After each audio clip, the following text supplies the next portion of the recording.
बघिनीला छेडा मग चंदनच्या बिलाला बघिनीला बघिनीला छेडा मग चंदनच्या बिलाला बघिनीला बघिनीला छेडा मग चंदनच्या बिलाला बघिनीला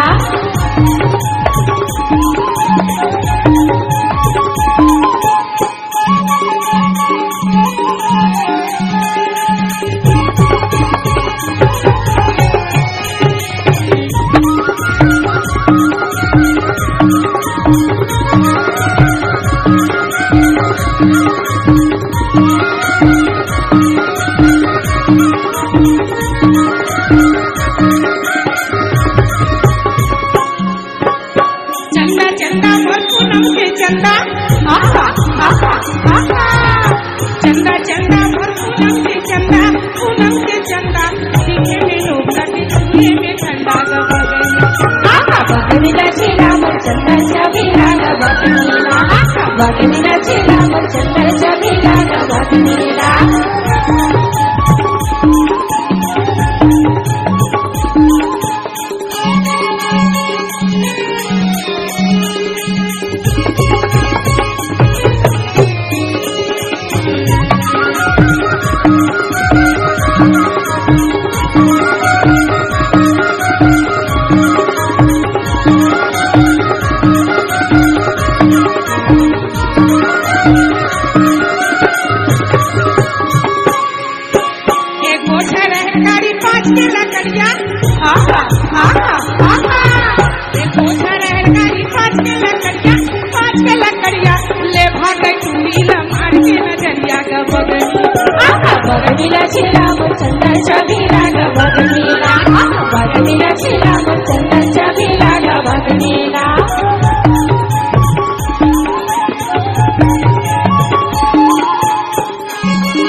चले आबेगा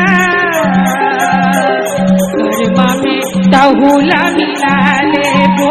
गरमा सुनेला चले आबेगा गरमा में तहुला मिला ले वो गरमा सुनेला चले आबेगा गरमा में तहुला मिला ले वो गरमा सुनेला चले आबेगा